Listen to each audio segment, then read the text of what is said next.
एक छोटे से गांव मजौलिया के बाहर एक घना जंगल था, नील वन। ये नाम इसलिए पड़ा क्योंकि वहाँ के पेड़ और पत्तियां हल्की नीली चमकती थीं, खासकर चांदनी रात में। गांव के बुजुर्ग कहते थे, नील वन में जो गया या तो पागल होकर लौटा या फिर लौटा ही नहीं। लेकिन 19 साल का प्रिंस इन बातों पर यकीन नहीं करता था। प्रिंस बचपन से निडर और जिज्ञासु था।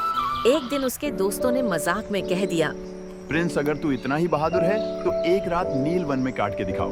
प्रिंस ने बोला, तुम लोग डरपोक हो, मैं आज ही जाकर बताऊंगा। लेकिन प्रिंस को ये नहीं पता था कि ये मस्ती मजाक उसकी जिंदगी का सबसे बड़ा फैसला बनने वाला है।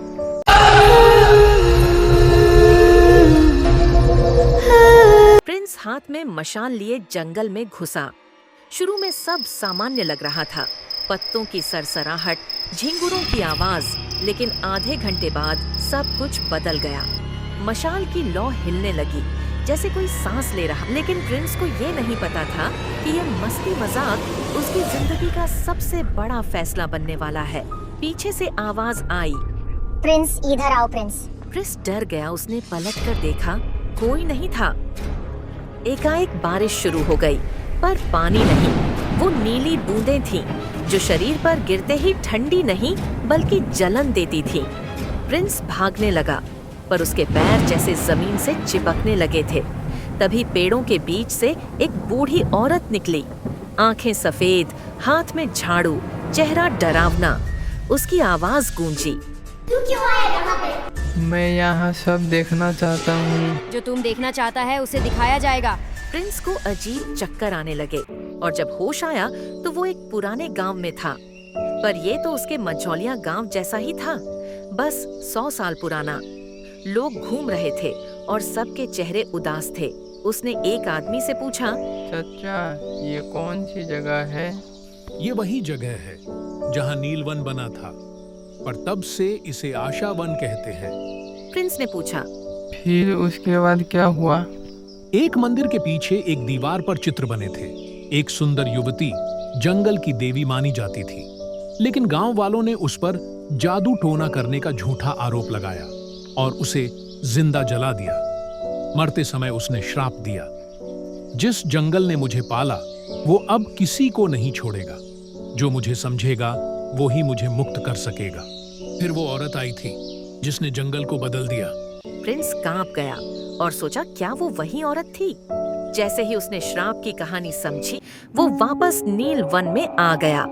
पर अब जंगल और भी डरावना था। हर पेड़ की छाया में चेहरे थे, कुछ रोते हुए, कुछ चिल्लाते हुए।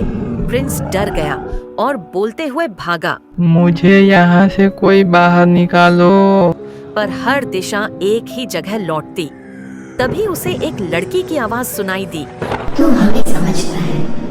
क्या तू मेरा दोस्त बन सकता है? प्रिंस ने उसे देखा, जो एक छोटी बच्ची थी, हाथ में दीप लिए खड़ी थी।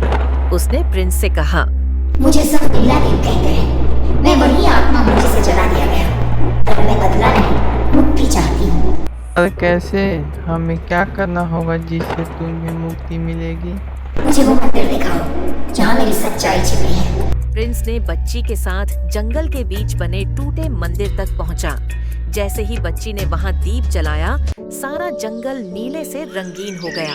पेड़ हंसने लगे, पक्षी चहचहाने लगे और सारे डरावने चेहरे मुस्कुरा उठे। बच्ची बोली, तू पहला इंसान है जिसने मेरी बात सुनी। अब मैं आजाद हूँ। सुबह होते ही प्रिंस बेहोश मिला गांव के बाहर, मंदिर की सीढ़ियों पर। गांव वालों ने उसे होश में लाया। उसने जो कहानी सुनाई, किसी को यकीन नहीं हुआ।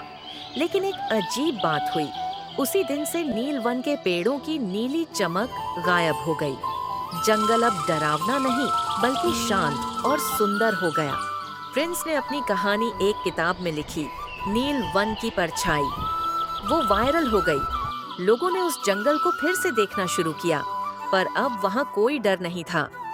प्रिंस को समझ आया, कभी-कभी डर इंसानों की गलती का नतीजा होता है। जब हम सच्चाई को समझते हैं, डर अपने आप मिट जाता है।